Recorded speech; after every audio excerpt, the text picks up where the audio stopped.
Hello, America, and welcome once again to the Angelic Troublemakers. I'm your host, Alan Jones, and on today's program, how to lose an election.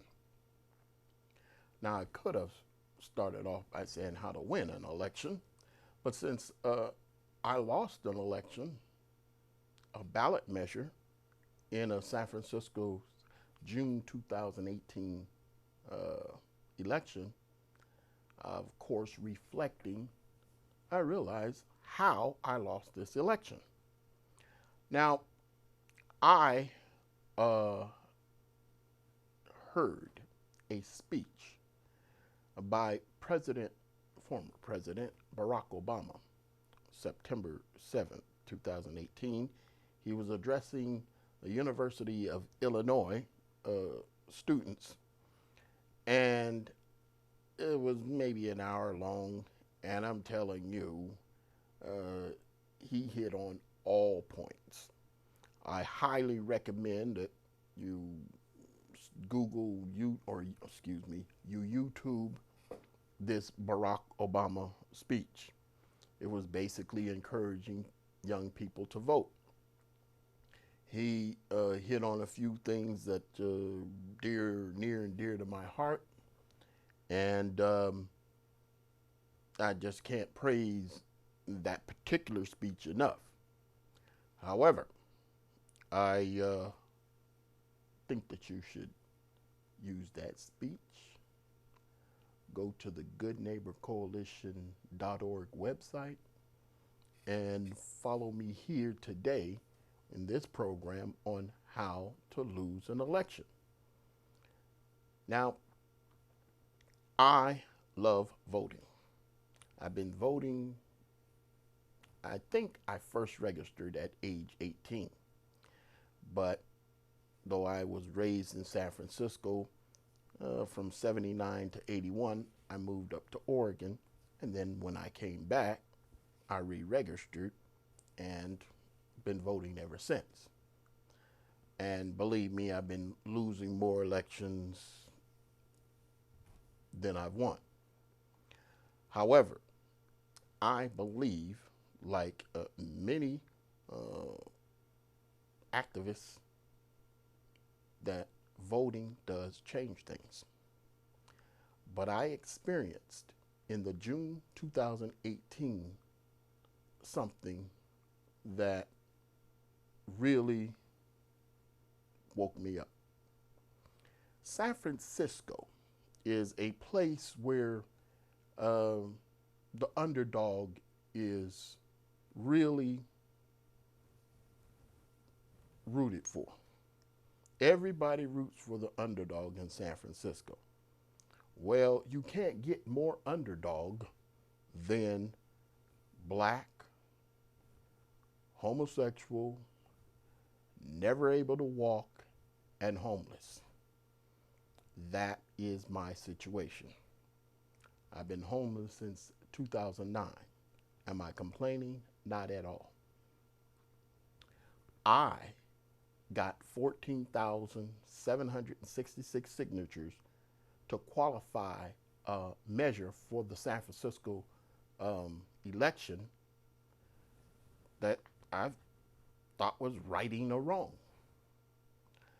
And I knew, knowing the politics of San Francisco, the media would help. Well, the media was against me. And not only was the media against me, but top Democrats of the city were against my ballot measure.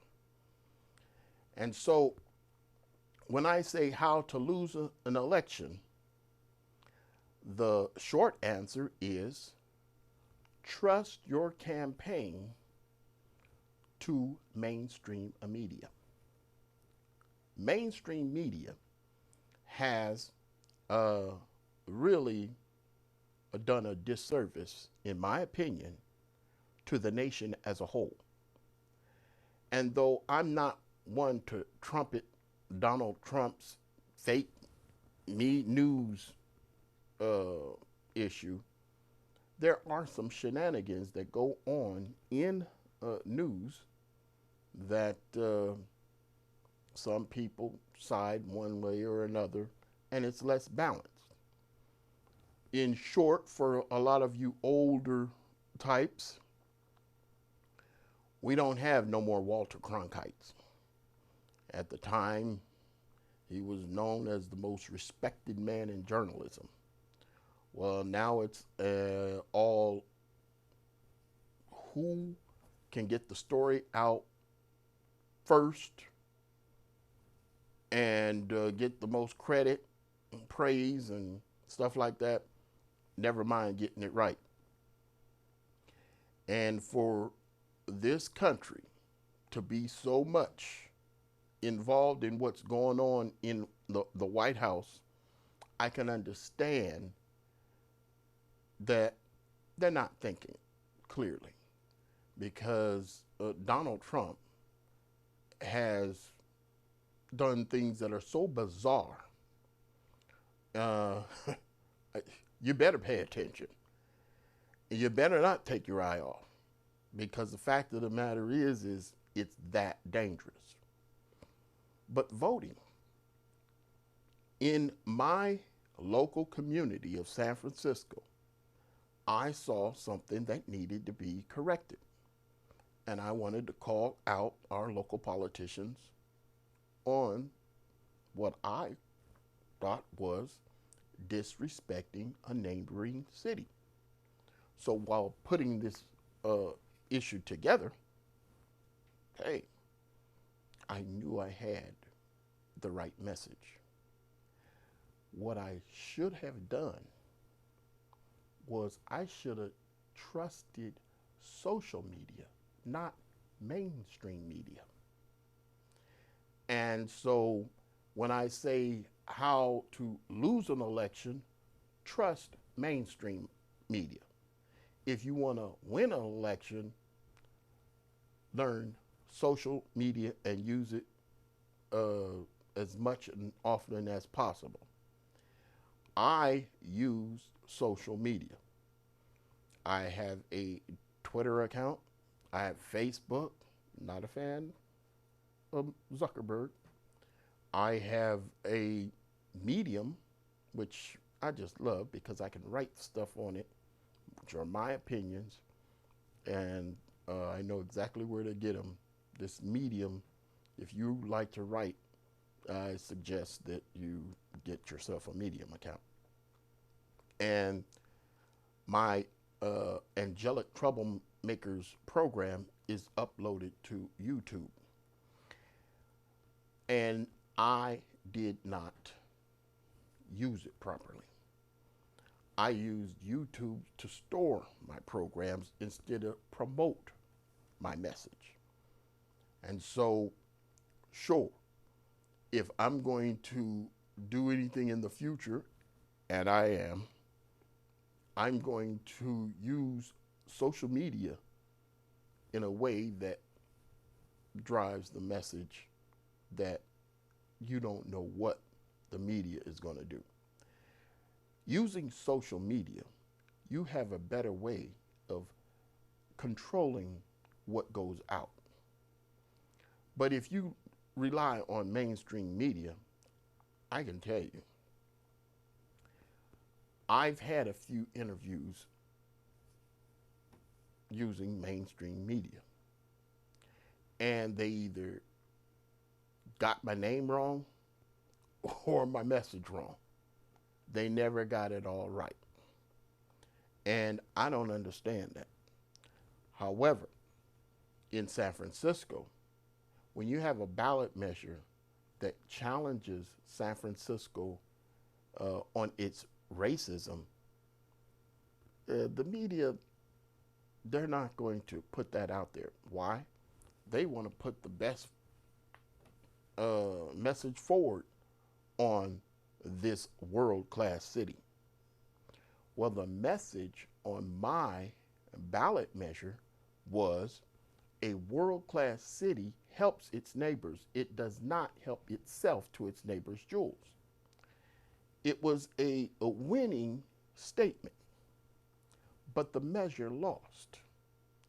When the San Francisco Chronicle recommended a no vote on my measure, keep in mind that the editorial board interviews ballot measure and uh, proponents of whatever office. And they put together this big old whatever on recommendations from the editorial board. A couple of years ago, or the last major election, San Francisco had probably one of the biggest ballots in recent memory. But there was filled with everybody's opinion on this, and they were really detailed and stuff like that. But this June election, it was very short. There was not much to vote on. And of all of the interviews that the editorial board called people in, on my ballot measure I, Proposition I, the San Francisco Chronicle did not even call me in. Keep in mind, I got 98,000 votes, yes votes.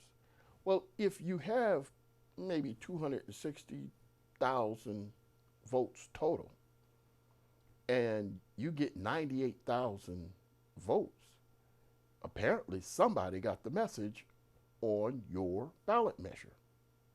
But why would the San Francisco Chronicle and the Examiner, who did interview me and had a no recommendation, why would they take a position on that? Because they had something to gain on the other side of my ballot measure.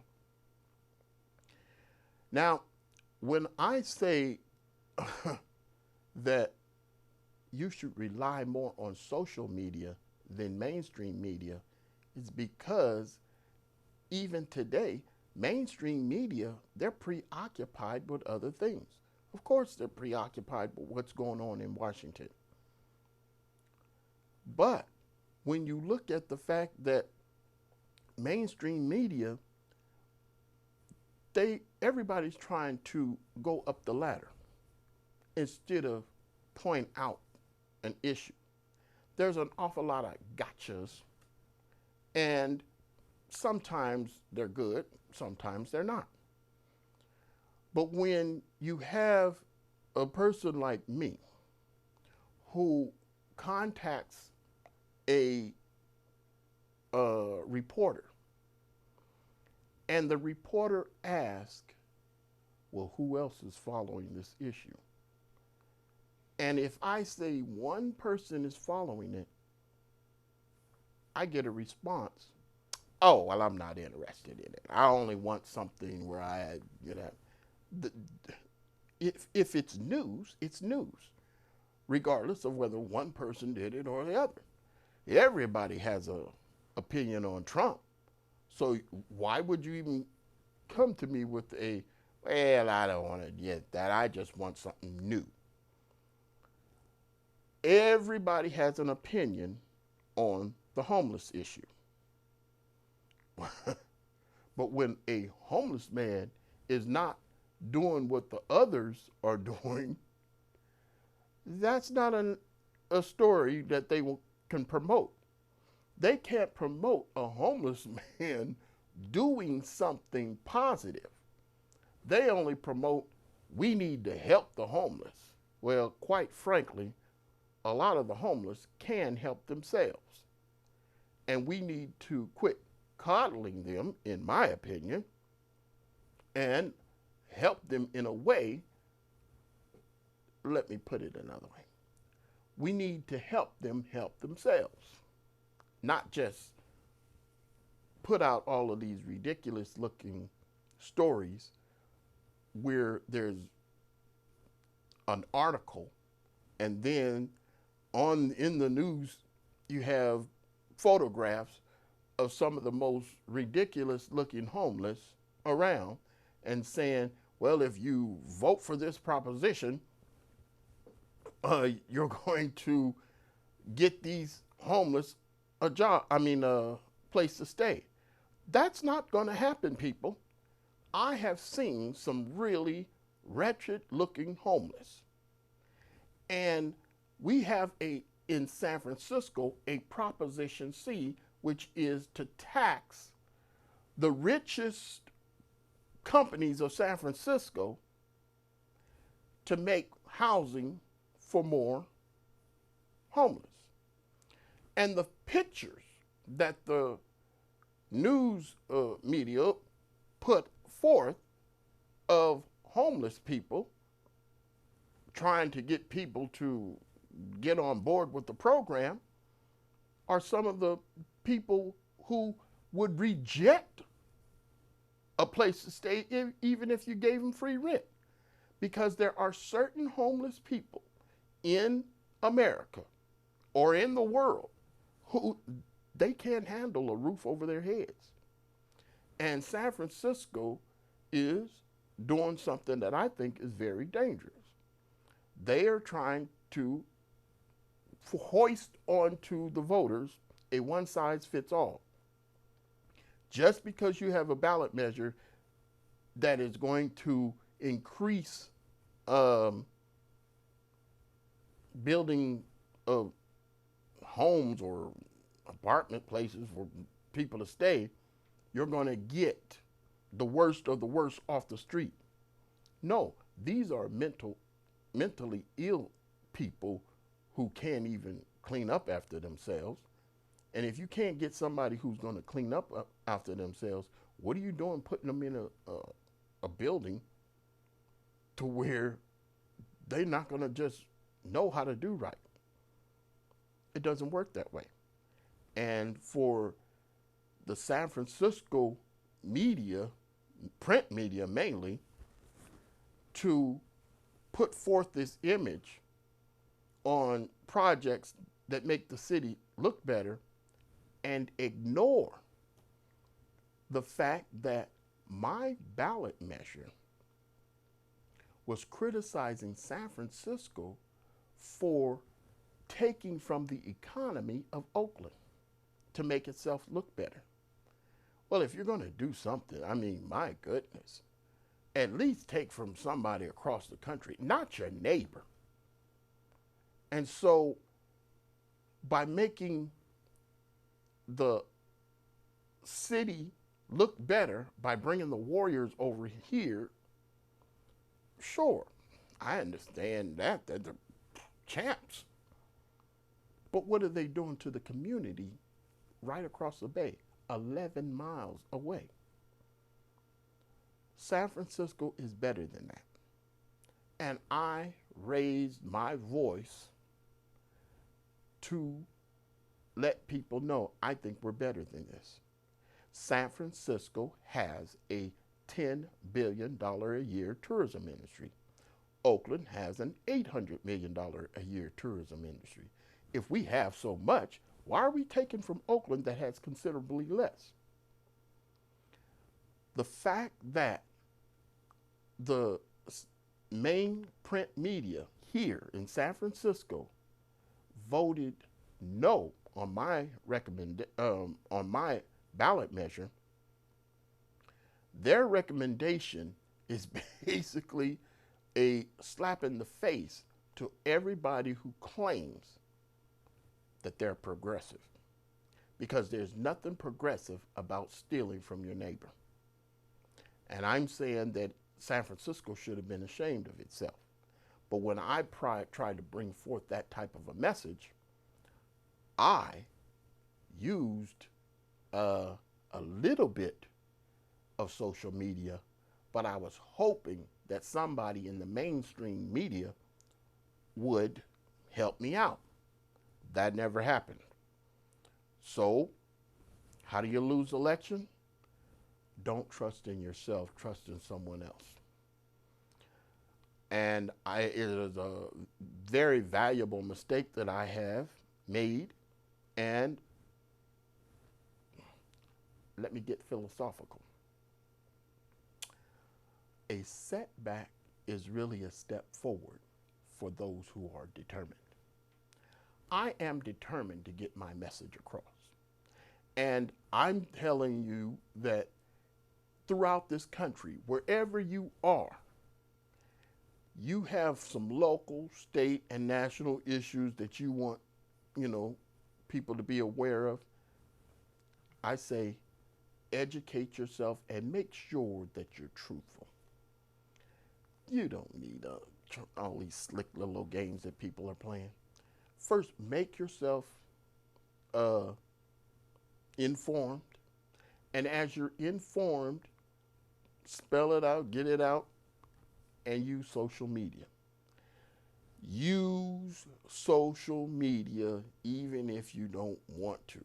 I am saying to you, I don't want to use social media. Why? Because the fact of the matter is I can't. I'm 61 years old. I can't get into all of this new technology. It's for you younger people. I am so impressed at how younger people are using social media. I really am. And I'm saying that this is not something for a person like myself. I'll guide you. But I'm saying that if you're going to do something major, you can't rely on the mainstream media to get your message out. It has to be by you using some inexpensive tools. How much does it cost to use Facebook? Nothing. Of course, all these little silly things that you can use on Facebook that they'll nickel and dime you. But there's YouTube, you know, Instagram, all the Twitter. I sent something out on Twitter, and I got a pretty good response back. Like, I connected somebody's artwork and to somebody's Twitter account. I think there was like 16,000 people saw it. Now, I don't know what happened after that, but I'm saying it was like 2 days. That is an important use of social media. And I'm saying that if you're going to be a part of really making America better, you need democracy. You need to vote. And you need social media. What you do not need is mainstream media. Now, don't get me wrong. After you have succeeded, guess who's going to report on it? Mainstream media. But I'm saying that they are in it for themselves. They are not in it for you to be the winner. They have an agenda. Fox News has an agenda. Fox News is not going to report something positive that a homosexual, if you will, has done. And all of the other media outlets who are on the more liberal side or whatever, they're not going to promote some religious person who has gathered an awful lot of people and done an awful lot of good things in society. That's just not going to happen because it goes against their message. You would hope that whether the person is a Democrat or a Republican, the message could be shared. I sent out a message over the Barack Obama speech, and somebody replied. Well, most of the people who replied, they liked it. But when I sent this out, I said, I have been a Republican for 35 years. I just saw this Barack Obama speech, and I recommend every young person check it out. And so one of the responses that I received back was fake Republican. Just because I agreed with a Democrat. This, people, is why we have to really watch and send forth a message that we truly believe in by using social media. Yeah, sure, you're going to get some people that don't like the message, but I'm telling you, that's the way to do it. Now, if I could just slide over, mainly because it's a topic, this Colin Kaepernick Nike issue. I think Nike and Colin Kaepernick collaborated on a brilliant ad campaign. And the mainstream media is having a fit over it. They're praising it.